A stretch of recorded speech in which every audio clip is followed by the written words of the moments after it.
բաժանիր եւ տիրիր այդ սկզբունքը նաեւ հակառակ կողմն ունի, կարելի է միավորել եւ տիրել։ Իսկ ինչու ենք ուզում Եվրոպայում օրինակներ բերենք։ Միգուցե մենք եվրոպական չենք, միգուցե ասիական ենք։ Հասկանանք մենք ով ենք վերջապես, բայց հասկանանք, որ մենք դեմոկրատական չենք։ Իսկ մենք ինչով ենք վատ։ Վախկոտ ենք, վախեցել ենք ադրբեջանցիներից, մեզնից,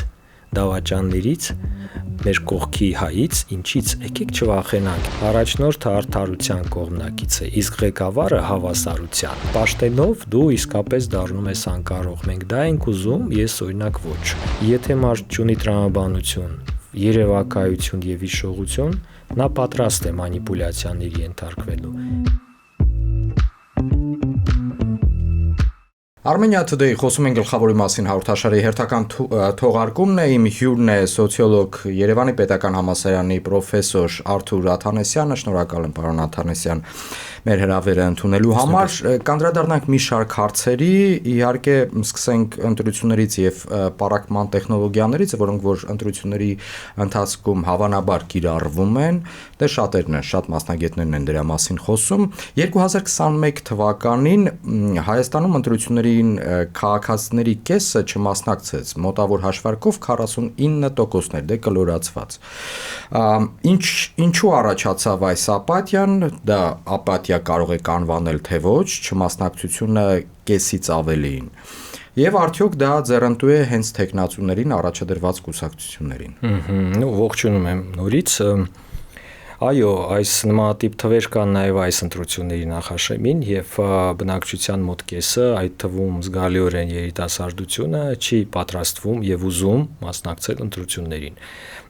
Ընդ որում հետաքրքիր է, որ մասնակցել ասելով նկատի ունենք քվեարկել։ Չնայած համադրության համաձայն նաև որպես տեխնացու կարող եք մասնակցել, բայց մեզանում որևէ ժամանակահատվածում փուլում հետանկախության օրինակ երիտասարդներին չի առաջարկվել գալ եւ կառավարել երկիրը։ Միշտ առաջարկվել է գալ եւ քվեարկել։ Կամ օրինակ գալ եւ ներկայացնել պրոյեկտ պետության համար։ Եվ այդ իմաստով երբ որ մեզ հիշում են բարբերաբար, որպեսզի գանք քվեարկենք եւ գնանք, դա ձևավորում է հիասթափվածություն, դա ձևավորում է կարծես օբյեկտ դառնալու սեփական պետությունում, օբյեկտ դառնալու այսպիսի զգացում, եւ բնականաբար որևէ մեկ չի ուզում առաջի հերթին այսօրվա երիտասարդը չի ուզում օբյեկտ լինել, նա ուզում է սուբյեկտ լինել եւ դառնում է սուբյեկտ։ Այդ իմաստով առաջինը դա գիտակցված մերժումն է այս ձևաչափում քաղաքականությանը մասնակցելու, այս ձևաչափում։ Մարդիկ գիտեն ինչու չեն ուզում եւ ոչ թե անտարբեր են, ինչպես դա շատ հաճախ նշվում է։ Երկրորդը իհարկե չկողմնորոշվածությունն է եւ իսկապես բազում ուժեր ունենք, բայց եթե նկատել եք մեծ մասը ուժերի շատ նման են միմյանց, անգամ եթե օրինակ փողոցում մի քիչ կանգնենք եւ կանգառում պտտվող պաստառները նայենք, ապա իշխանական ներկայացուցիչ եւ ընդդիմադիրների պաստառները եւ գույնով, եւ ձևով, եւ ուրեմն իրենց առաջնորդների տեսքով, տարիքով գրեթե չի տարբերվում։ Այնպիսի տպավորություն է, որ եւ իշխանությունը եւ ընդդիմությունը մեզ մոտ հիմնականում իհարկե այն հայտնի դերակատարներով կարծես թե նույն կուսակցության տարբեր դերասանները լինեն եւ սովորական մարդ նայելով այդ պտտվող ուրեմն հոլովակներին կամ պտտվող պաստառներին մտածում է, որ իսկ որտեղ է այլընտրանքը, որն է այլընտրանքը։ Մենք միջին եւ միջինից բարձր տարիքի հայ տղամարդիկ ունենք, ովքեր որ միևնույն կենսավոճը ունեն, ֆինանսական, քաղաքական եւ փոքր-ինչ իրավական բնույթի եւ այդ մարդիկ տարբեր ագրեսիայով միևնույն բանն են ասում, որ օրինակ տրիպը անխուսափելի է։ Հիմա եւ բնակիչը ինչ պիտի անի, նա պիտի հոգնի այդ ինֆորմացիոն հոսքից եւ գնա տուն ու գոնե մեկ օր անցկացնի առանց որևէ բանի քաղաքականության եւ այլն։ Եվ իհարկե մեզ մոտ կա սեգմենտ բնակչության, ովքեր ուղակի հավես չունեն։ Եվ անհավես բնակչություն ունենք, ով որ արթնանում է օրինակ հազիվ ժամը 12-ին, ոչ միայն կիրակի օրը, հազիվ դուրս է գալիս տնից, գնում է տնից դուրս աշխատանքի կամ դասի եւ նայում է ժամացույցին ընդմիջման ժամը երբ է որ գնա հացուտի սուրճ խմի։ Այդ տեսակը մեր մեջ կա, այդ տեսակը ավելի երևի նման է միջերկրական ծովի ժողովուրդներին, ովքեր սիեստա ունեն, քնում են ցերեկը, շուտ գնում են քնելու, ամբողջ գիշեր զվարճանում են եւ այդպիսի մարդկանց լուրջ բաների մասին ասել եւ դրթել լուրջ գործողությունների շատ բարդ է։ Հիմա ով է դժում կամ ով է շահում նրանից, որ բնակչության զգալի մասը չի գնում ընտրությունների, առաջի հերթին դժում են այն ուժերը քաղաքական դժվար է ուժ համարեն բոլորին, բայց այն կուսակցությունները, որոնք հազիվ են ձգում մինիմալ տոկոս հավաքելուն եւ իրենց պետք է ամեն մի նոր ձայն իհարկե շանս է։ Այսինքն եթե մենք կոչ անենք բնակչության ավելի ակտիվ մասնակցել ընտրություններին, դրանից կարող է որոշ հավանականությամբ շահել փոքր կուսակցություն։ Մեծ կուսակցությունները, որոնք արդեն ունեն անհրաժեշտ թիվը, խնդրեմ չունեն եւ իհարկե ուրախ կլիներ, որ ավելի շատ լինի տոկոսը, բայց վերջի վերջո այդ տոկոսային հարաբերակցությամբ է որոշվում իրենց տեղը պարլամենտում եւ եթե օրինակ մենք 51% մասնակցություն ունեցանք, ապա այդ 51%-ի քվեարկության արդյունքով օրինակ 3 ուժերի տոկոսները կվերցնեն ազգային ժողովի տեղերը։ Եվ իրենց չի հետաքրքրում այն մյուս 40%-ը հիասթափված է, թե անտարբեր է, թե ինչ է։ Եվ ինչ է մտածում երկրի ապագայի մասին։ Դուք հետաքրքիր է եվրոպական օրինակ բերեցիք Միջերկրական ծովի ափի այդ ժողովուրդների բնակչության, հավանաբար Իսպանիա, Իտալիա, Հունաստան եւ այլն, այդ բոլորին չթվարկեմ։ Այ կբերեք օրինակ, թե ինչպես կուսակցությունները կամ գուցե եւ օրենքները կարող են բեկել այս իրավիճակը եւ ինչպես է դա հենց արտահայտվում օրինակ Եվրոպայում կան այդպիսի օրինակներ։ Իդեպ այդ ձեր նշած միջերկրական եվրոպական պետությունները Եվրոմիության համար շատ մեծ տնտեսական բեռ են, որովհետեւ դոտացիաներով են ապրում եւ օրինակ Գերմանիան կամ Ֆրանսիան իրենց կարծես թե իրենց ուսերին են պահում այդ զվարճացող պետություններին, որոնց բյուջեները մինուսով են գնում, մտածենք մեր մասին, եթե մենք Եվրոմիությունում մի օր հայտնվեցինք, կուզենա Եվրոպան եւս մի բեռ վերցնել իր վրա, տնտեսական բեռ,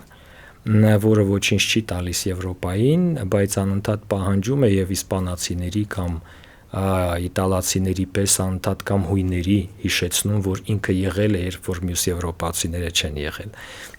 Մտածենք այդ մասին։ Եվրոպացիները շատ ռացիոնալ են, երբ որ մեզ թվում է, որ իրենք մեզ սպասում են, մեզ դա թվում է։ Իսկ ինչ անել, որպեսզի մարդիկ գնան ընտրությունների օրինակներից խոսելով, իսկ ինչու ենք ուզում Եվրոպայում օրինակներ բերենք։ Միգուցե մենք եվրոպական չենք, միգուցե ասիական ենք եւ Ասիայում պիտի լուծումներ գտնենք։ Իսկ Ասիայում լուծումները արդեն եղել են եւ կան եւ չեն փոխվում, դա ոչ դեմոկրատական ռեժիմներն են։ Եվ արևելքում դուր է գալիս այն, որ կանխատեսելի օրինակ թե ով կլինի հաջորդ ղեկավարը պետության։ Իրենք չեն ուզում լրացուցիչ ջանք գործադրել։ Մարդիկ արևելքում շատ տարբեր են, բայց օրինակ այն, որ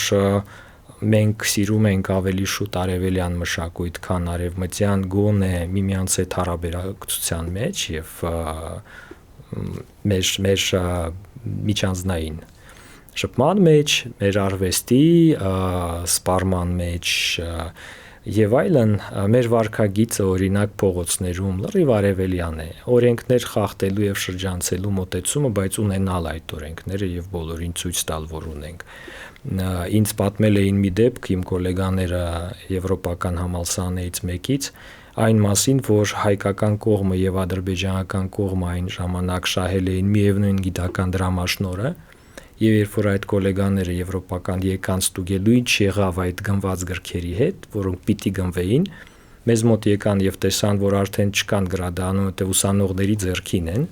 Իսկ Բաքվի համալսարանում պարզվեց, որ ռեկտորի սեյֆի մեջ էր եւ սեյֆը բացելով ռեկտորը ասեց, տեսեք ինչ խնամված, լավ մաքուր վիճակում են ձեր գրքերը։ Նորմալ է, ոչինչ չի եղել դրանց հետ։ Հիմա այս արևելյան մշակույթ է եւ ցույց տալ, որ կա, բայց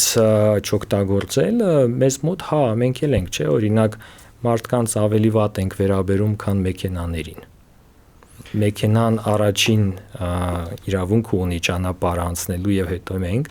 ավելի երկար է տևում մեքենաների համար կանաչ լույսը, քան հետիոտների համար, եթե նկատել եք, եւ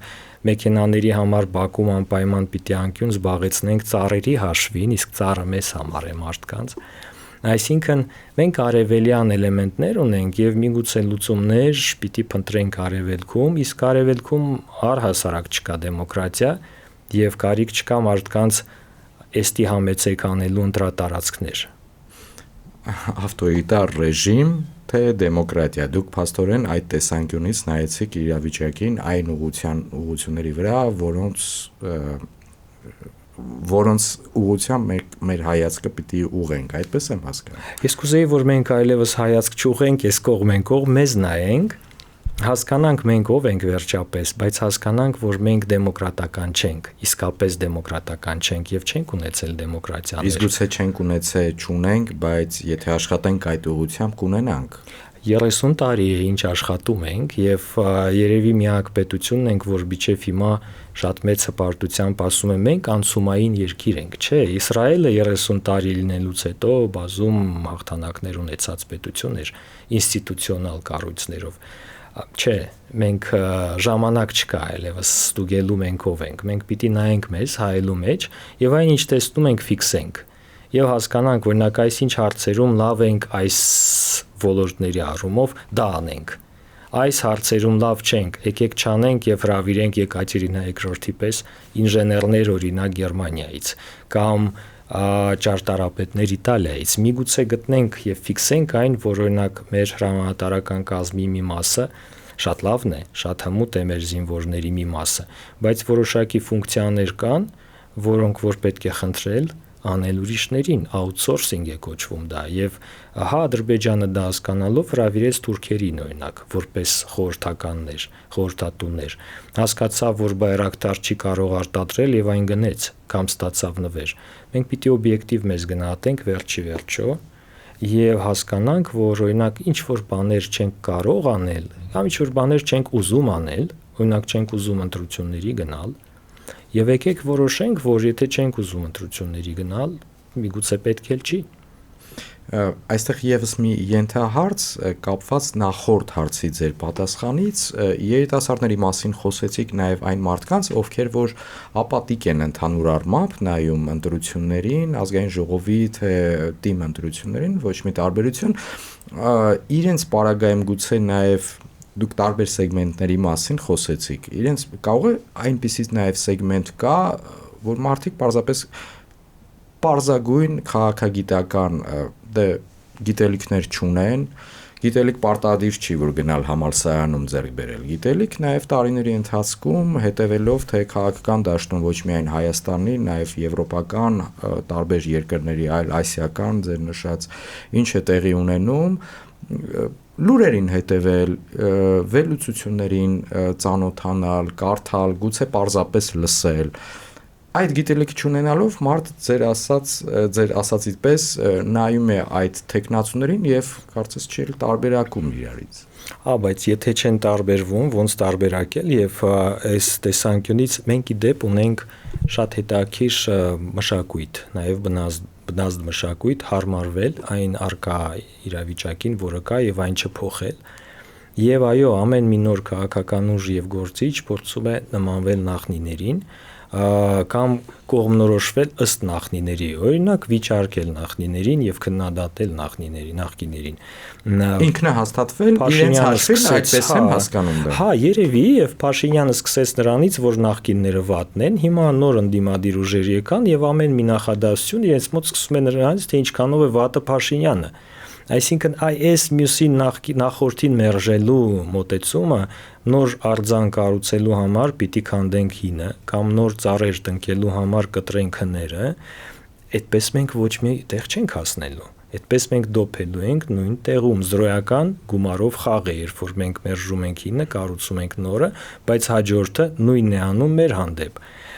Եվ բայց մյուս կողմից նորից փաստորեն ինձ թվում է եւ ես որպես դասախոս կարող եմ դա ասել, մեր երիտասարդությունը հիմնականում մեծամասամբ սուպեր ներուժ ունի եւ սուպեր առաջադեմ է եւ նաեւ սուպեր պահպանողական է, ազգային է, այսինքն այդպիսի հետաքրքիր համադրություն ժամանակակից արդիական լինելու եւ միևնույն ժամանակ ազգային լինելու ես չեմ տեսել այլ ժողովուրդների մեջ, Բայց եկեք մենք այդ չափն ու սահմանը չանցնենք, եկեք չդրթենք մարդուն լինելու ավելի ժամանակակից, կամ չասենք, որ ժամանակակիցը վատ է եւ եկեք ավանդապաշտության մեջ նորից վերադառնանք։ Այդ իմաստով քաղաքական գործիչները ասելիք ունեին, բայց նաեւ այս ընտրություններում ես այդպիսի գաղափարախոսական մոտեցումներ չեմ տեսնում, որևէ ուժ չունի գաղափարախոսություն, ունեն առաջարկներ, որը կարևոր է, տնտեսական, սպառողական առաջարկներ, այսքան անվճար բնակարան կստանաք, այսքան կրթաթոշակ կստանաք, անվճար կրթություն, սրանք սպառողական առաջարկներ են, որոնք մարդու մեջ ձևավորում են սպառողականություն, տվեք մեզ, տվեք, եւ երբ որ քաղաքական էլիտան ձևավորում է մարդկանց մեջ սպառողի մտածողություն քաղաքականության հանդեպ, ամեն մի հաջորդ ուժ ստիպված է ավելի շատ առաջարկելու, ինչպես մոլում տոնական օրերին ավելի մեծ զեղչեր։ Մինչդեռ քաղաքականությունը, կառավարումը պետության եւ շահերի եւ արժեքների մասին է, գաղափարախոսություն։ Նաեւ նորից եմ ասում, շատերը ունեն պոտենցիալ եւ իրական ներուժ պետությանը աջակցելու այդ հարցում, ձևավորելու այն գաղափարները, որոնք մեզ կտանեն ճիշտ ուղղությամբ, դեպի առաջ եւ վերև, եւ ոչ թե հետ եւ ներքև։ Բայց այդ պահանջարկը ուրեմն երբեք իշխանություններից դեպի գիտություն, երիտասարդություն, մտավոր եւ էսթետիկ ներուժ կրող մարդկանց չի եղել։ Իդեպ հետաքրքիր է նաև քաղաքական դաշտում դուք վստահ եմ, որ կհաստատեք, որ դա կա, այդ մեթոդ տեխնոլոգիան, որը շատ հնուց է գալիս, նաև միջնադարում, այսպես նոր ժամանակներում դա լավ կիրառվում էր Եվրոպայում, բաժանիր, որ տիրես։ Հիմա մեր քաղաքական դաշտում այդ տեխնոլոգիան կիրառվում է նաև այստեղ կիրառվում է սև-սպիտակների այդ տեխնոլոգիան բաժանման,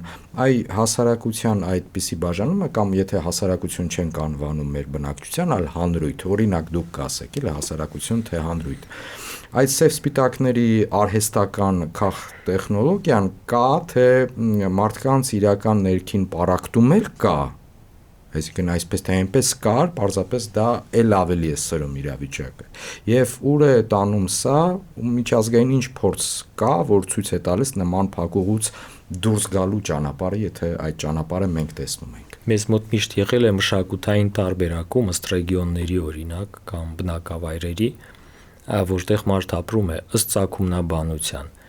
Մշակույթը բազմազան է հայ ժողովրդի, հայ ազգի եւ դա կարող է եւ ուժեղ կողմ դառնալ եւ թույլ կողմ։ Օրինակ մենք ունենք բազում բարբարներ, բայց իմ ուսանողները ամաչում են լսարանում բարբարով խոսել։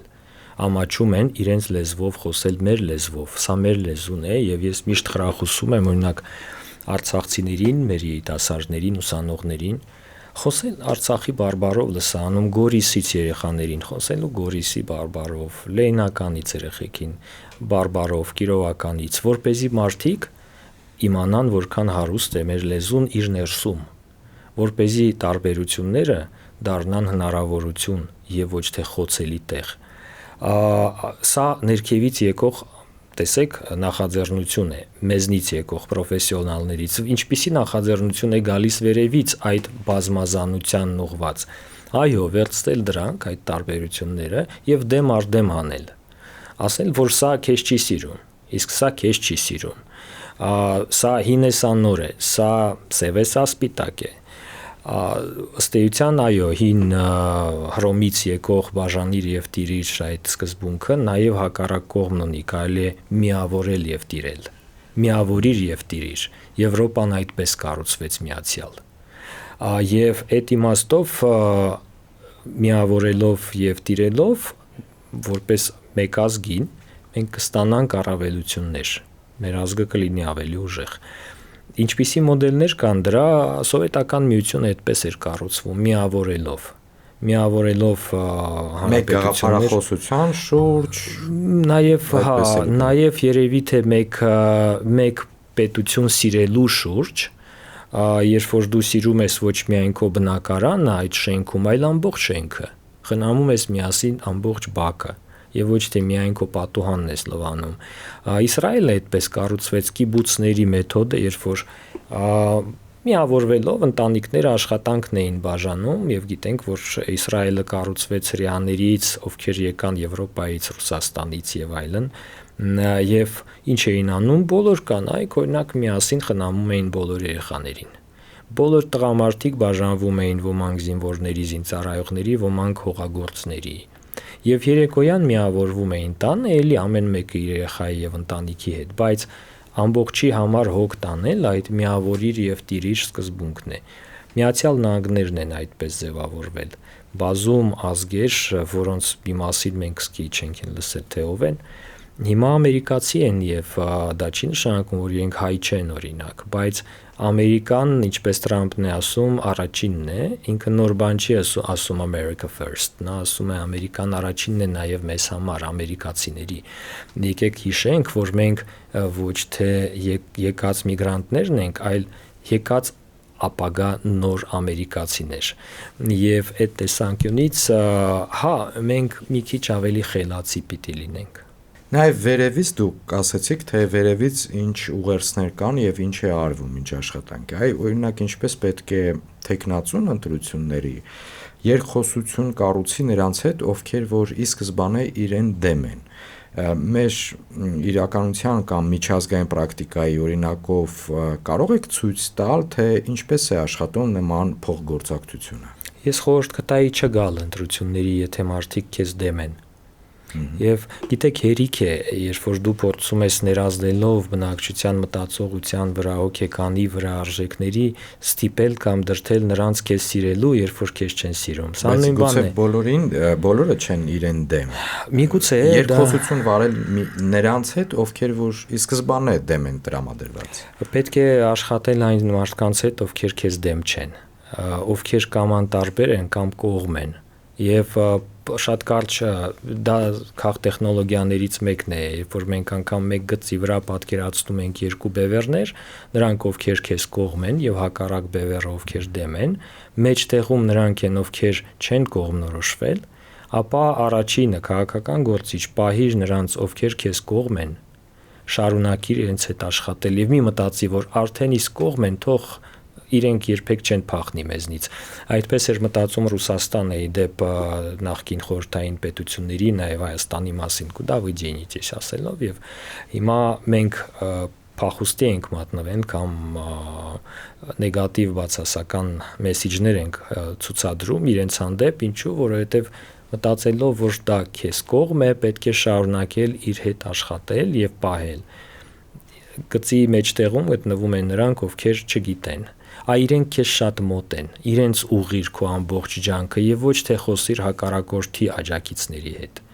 Աշխատիր նրանց հետ, ովքեր չգիտեն ինչ են ուզում, աշխատիր իրենց հետ, իսկ նրանք, ովքեր քեզ դեմ են, թող նրանց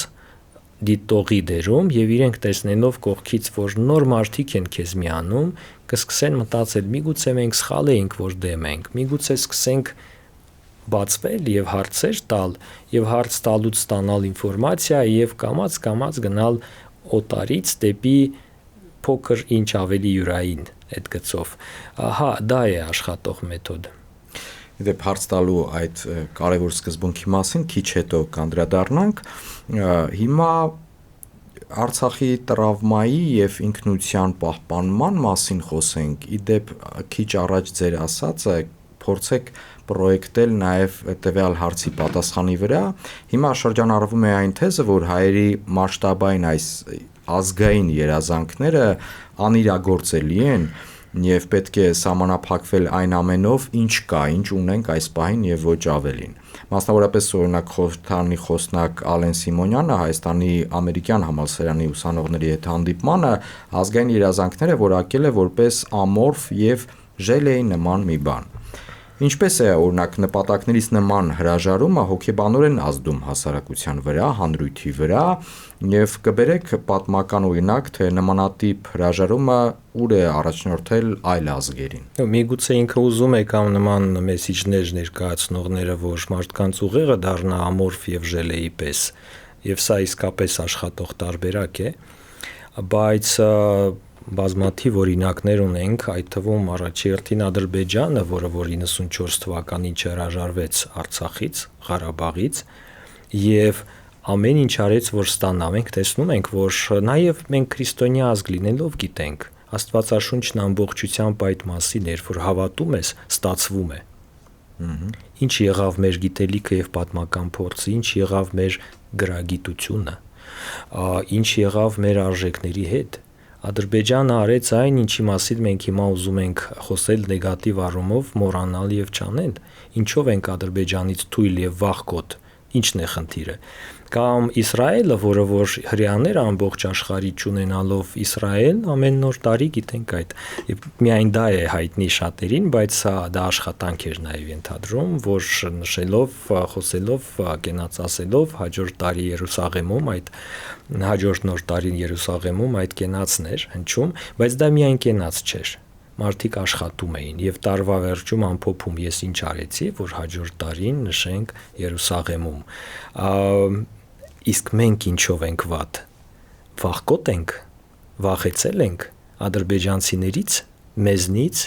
դավաճաններից, մեր կողքի հայից, ինչից, եկեք չվախենանք, երկու ուժեղ զգացում կա, սերը եւ վախը։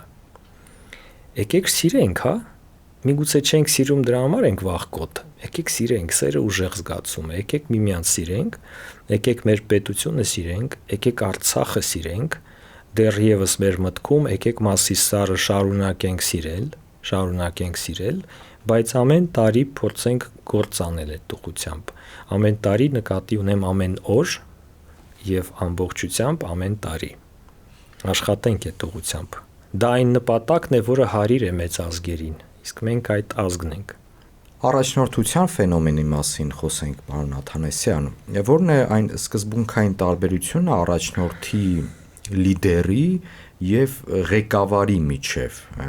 Բացատրեք պարզ, օրինակ կենցաղային օրինակով կան այդպիսի օրինակներ։ Կենցաղային օրինակով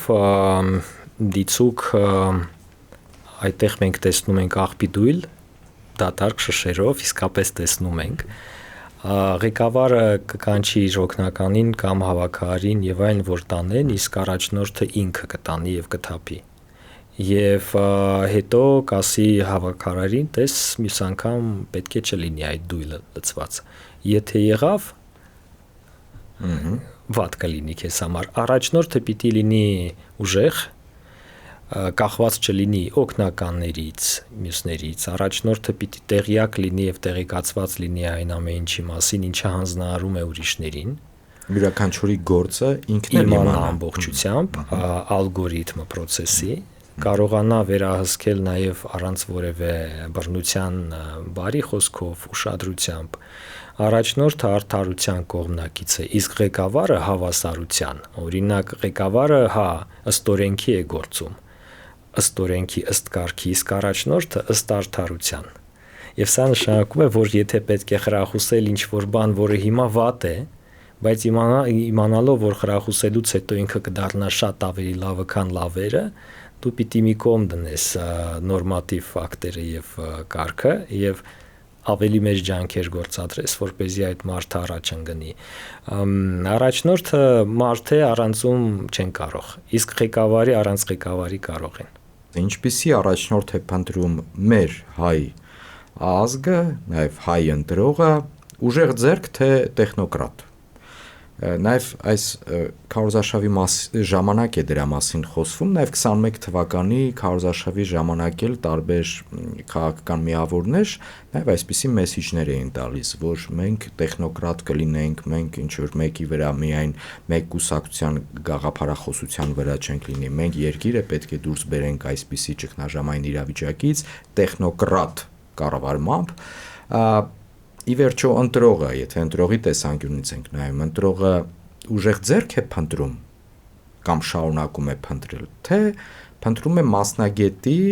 գուցե ոչ առանց քաղաքական կուսակցական կախվածության։ Եվ ինչ իրավունք չունի անել Հայաստանի առաջնորդը ոչ մի պարագայում այս պարագայում կբերեք նման անթույլատրելի քայլի օրինակ մեր նորագույն պատմությունից։ Սա էլ ենթահարց։ Երբ որ խոսում ենք բնակչության կարծիքի մասին, պետք է իրենց հարցնել եւ իսկապես բնակչության զգալի մասը,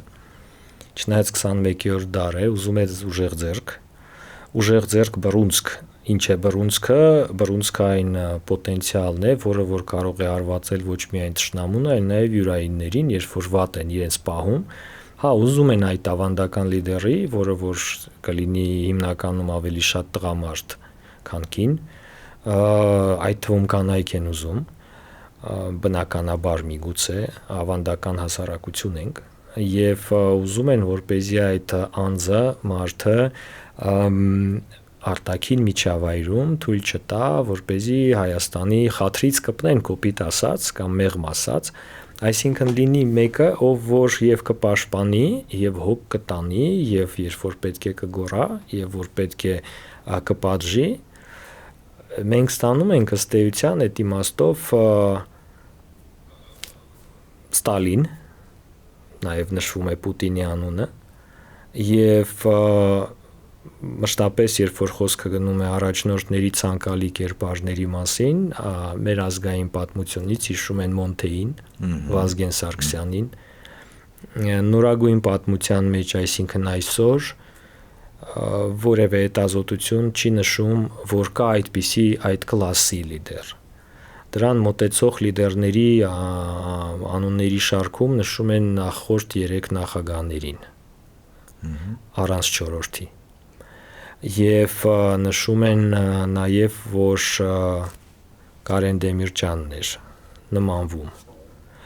Այդ տեսանկյունից նաև այն, որ ինչպես սկսեցինք այսօր հարցազրույցը մեր, մոտավորապես բնակչության մոտավորապես կեսը պատրաստ չէ քվեարկելու, այդ դրա պատճառներից է, որ չեն տեսնում այն կլասի լիդերներին, որոնք եղել են եւ որոնց կարիքը այսօր Հայաստանը ունի։ Պարոն Աթանեսյան, մոտեցանք շատ կարևորագույն թեմայի, դուք էլ բերեցիք դրան։ Այդ տեխնոլոգիաների կիրառության ձեր այդ հնչեցրած անունները այն ժամանակահատվածի մարդիկ էին, դե չհաշված հավանաբար Վազգեն Սարգսյանին, գուցե իրեն էլ հաշված, եւ չհաշված վերջին երկրորդ, երրորդ նախագահային, երբ որ մարդիկ կառավարում են արդեն այն նոր IT տեխնոլոգիաների ժամանակահատվածում, երբ որ սոցիալական հարթակները զարգանում են, դե հիմա առավել եւս, որտեղ մանիպուլյացիան եւ տեխնոլոգիան յուրաքանչյուր նույնիսկ բավական պարկեշտ ազնիվ մարդու կարող է շատերի աչքերում ցույց տալ այլ կողմից։ Այդ տեխնոլոգիան այժմ առավել քան կիրառական է, այդպես չէ՞։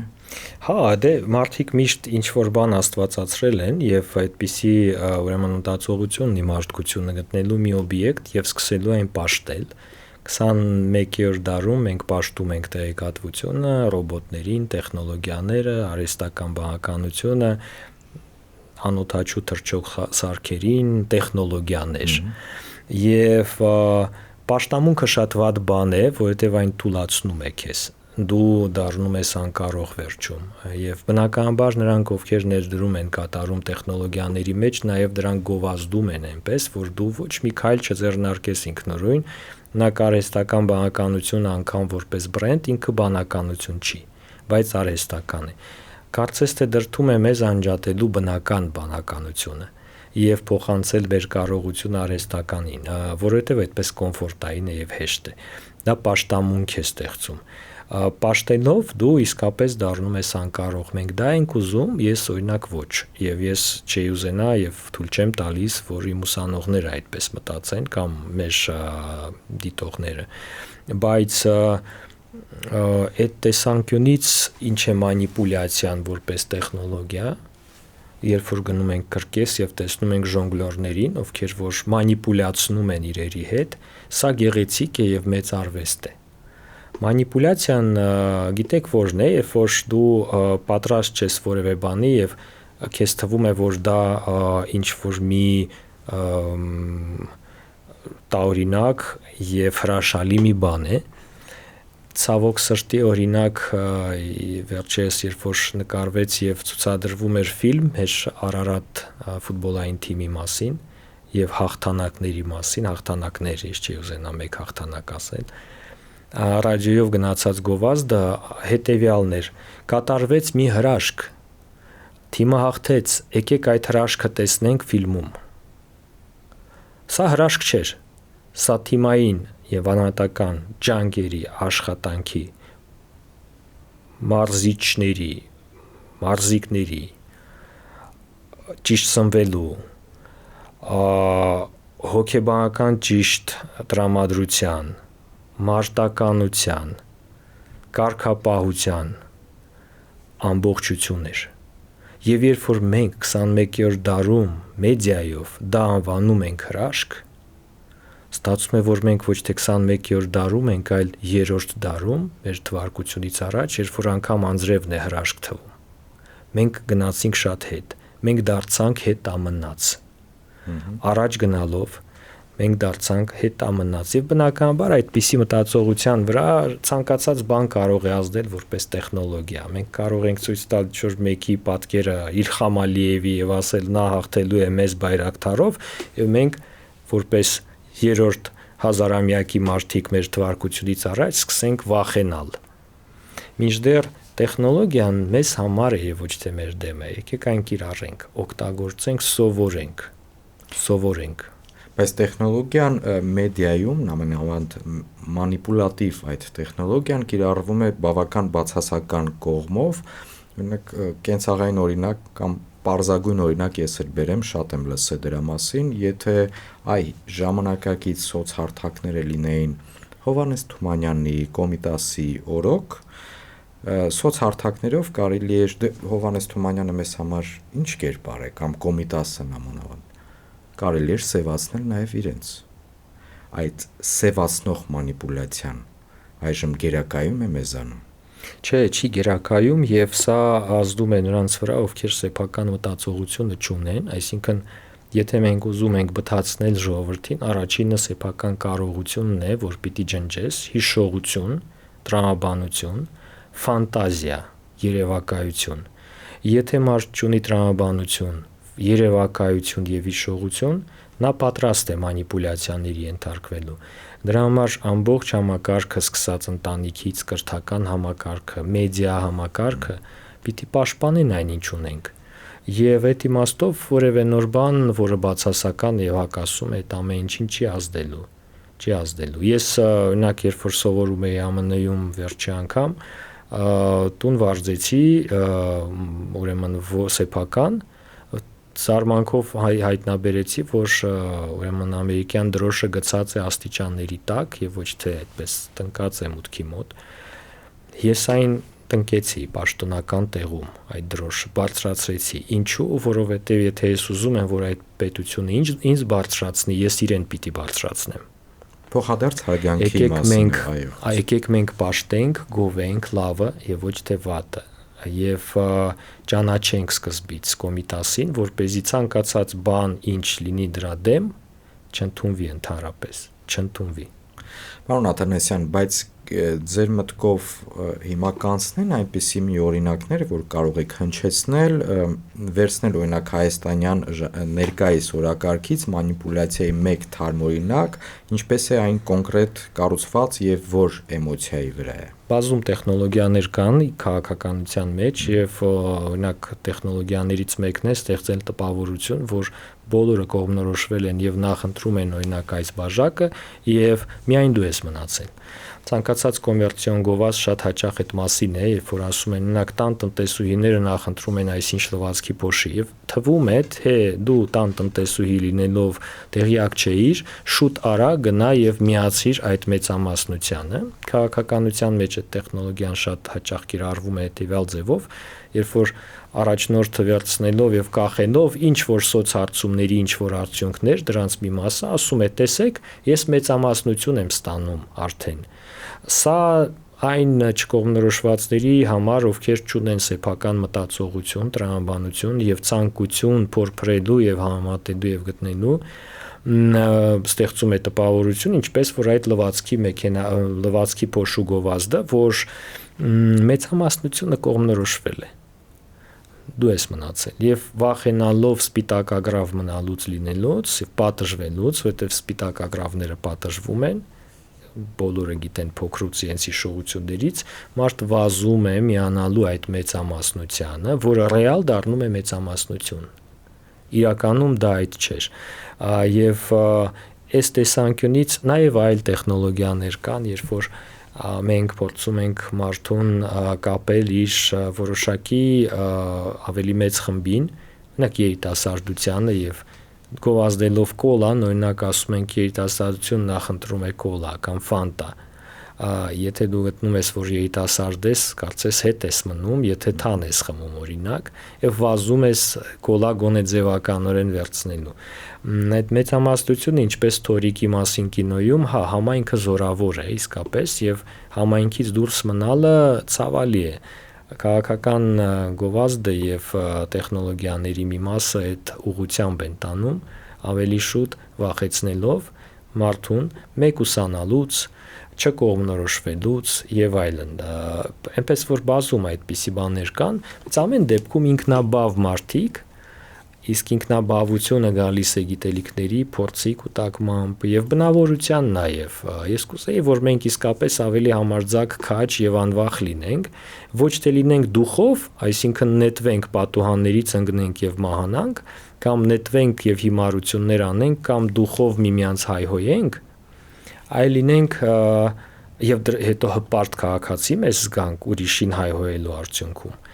այլ լինենք ավելի համարձակ, ավելի նախահարձակ, ավելի հմուտ, խելացի եւ աշխատենք մեզ վրա իսկապես։ Պարոն Աթանեսյան, մոտեցանք մեր զրույցի ավարտին, այստեղ փոքր բլից հարցաշար եմ պատրաստել, ինչպես չխենթանալ լուրերի այս կատաղի հոսքում, որը թե մեդիայով, թե սոցհարթակներով, թե հեռուստատեսությամբ, ռադիոյով, դե ամբողջ մեդիա ռեսուրսով մեր ուղղությամբ։ Զբաղվենք սպորտով, ավելի շատ շփվենք հարազատների հետ, մեր ընկերների հետ եւ ոչ քաղաքականության մասին շփվենք, ավելի շատ բնության մեջ լինենք եւ ընտանեկան կենթանի պահենք անպայման։ Իրենք մեզ հիշեցնում են, որ սերը լավ բան է։ Դուք ունեք նաև մեթոդ, սա երկրորդ հարցն է, ինչպես հեռախոսով 2 րոպեում ստուգել լուրի հավաստիությունը։ Ես ունեմ հակառակ մեթոդը, ինչպես չօգտվել հեռախոսից, այն մի կողմ դնել եւ ապրել ինչպես նորմալ մարդ, բայց արագ լուրերը վատ լուրեր են, ինչպես արագ սնունդը, կոչվում է junk food, երբ որ արագ պատրաստված ուտելիքը սպառելով, դու հետո վատ ես զգում։ Որքան լուրը լավ է, երկար է պատրաստվում, ֆունդամենտալ եւ հիմնավորված, այնքան ինքը լավն է։ Դրանով առաջնորդվենք։ Եթե արագ լուրեր են, պետք չէ։ Երրորդ, որն է գլխավոր հուշումը, որ քաղաքական գործիչները այս պահին ձեզ մանիպուլյացիայի են ենթարկում։ Միգուցե մենք ենք իրենց մանիպուլյացիաների ենթարկում, դրա համար են հիմա այդքան միջոց ծախսում, այդքան ջանք գործադրում, անում են այն, ինչ չէին անի սովորական պայմաններում։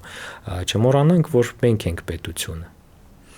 Եվ վերջին հարցը, ինչպես չքանդել ընտանիքը տարբեր քաղաքական հայացքների պատճառով։ Այժմ ցավոք սրտի մեզանում դա տարածված երևույթ է, միջադեպերի դեպքերի մասին շատ ենք լսում։ Ամեն ինչ սկսվում է ընտանիքը ստեղծելուց։ Եթե ստեղծում ես սիրով, չի քանդվի։ Եթե ստեղծում ես շահամոլությամբ, վախից ելնելով, որ ուշացար, եթե ստեղծում ես, որտեղ բոլորն են այդպես անում, դա էլ է մանիպուլյացիա, ապա այն կքանդվի։ Շնորհակալ եմ, պարոն Աթանեսյան, հետաքրքիր զրույցի համար։ Մեր հետևորդին, Armenia Today հետևորդին, հիշեցնեմ, որ խոսում են գլխավորի մասին հաղորդաշարի հյուրն էր, սոցիոլոգ, Երևանի պետական համալսարանի պրոֆեսոր Արթուր Աթանեսյանը։ Ես Դավիթ Աղաբեկյանն եմ, շարունակեք հետևել մեզ։